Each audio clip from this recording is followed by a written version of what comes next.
Welcome to the Aftershot. I'm Mike. In today's edit, we're going to rescue a photo I took in Bali late last year in terrible conditions, and we're going to try and bring it back to something usable. But before we get to that, I'd like to have a little discussion about AI. It's a very broad subject, but I just want to talk about it in reference to image editing. Now, a lot of people think you can take things too far. My opinion on this subject is, if you're not doing something for journalism or archival or where it's documented evidence, in our case, it's just for our own scrapbook and our own memories, then there are no rules. You can do what you like. Whatever pleases you. You don't want to take it too far? Don't. If you want to try and push it and see where it goes, you might have fun. And that's where we stand here.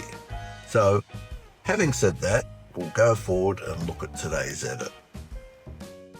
We started walking along the beach that night and we stopped at this bar and had some cocktails, not unlike that. And then a bit further on, the restaurants were starting to prepare for the evening's custom. And we walked a little bit further until we found a cafe that we liked and sat down.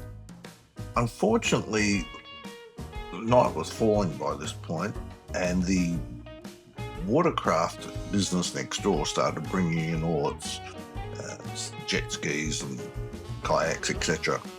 So by the time our food was served and my wife asked me to take the picture, this was the scene. And as you can see, it's quite awful with the background and the lighting, etc., harsh shadows. The first thing I tried was the auto settings in Lightroom, and that was quite good, I thought, but still many unresolved issues.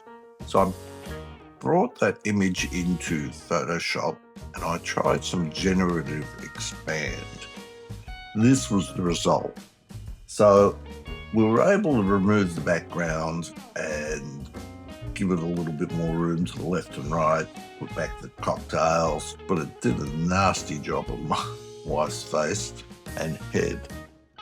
So at this point, I turned to Gemini. So I brought in the original image and started with the prompt, remove the shadow from the woman's face. A very good result. I thought it lightened it up much better than I was able to in Photoshop and Lightroom, and a lot quicker. Notice that the eyes have changed now. She's looking at the camera, which I like better, and it's a better smile. So I was quite happy with that. However, when I added the next prompt, seafood should be succulent and look amazing, it did work on the seafood somewhat, but cast my wife's gaze back down to the food.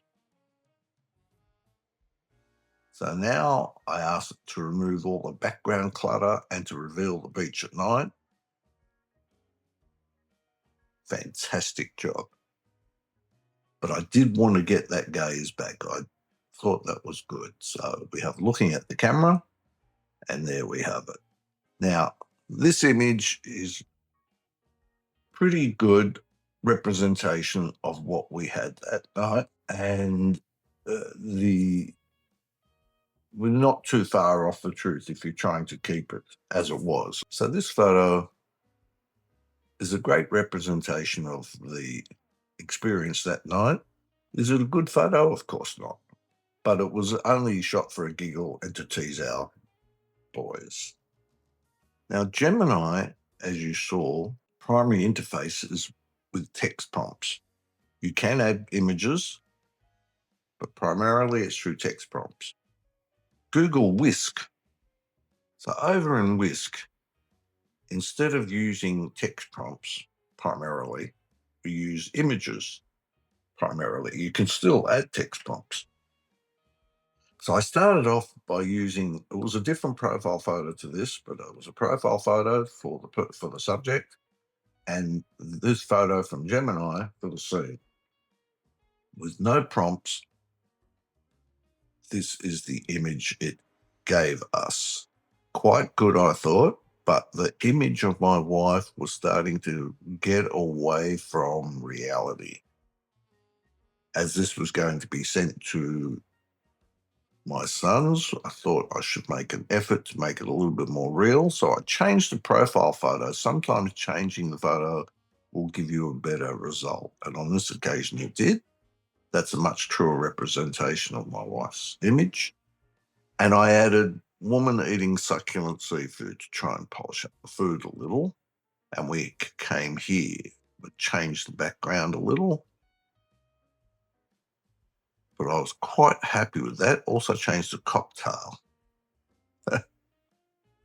Both nice. They look delicious. This is getting away from reality. I understand that. But when we realized that the vision for the picture was just something quick to tease my kids with, I think it's allowable. And while we're having fun, you'll notice that we can do an animate here, and we very quickly did one to see what would happen.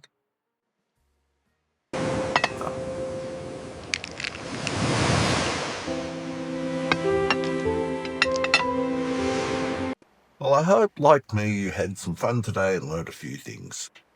Please click the thumbs up and hit subscribe if you did.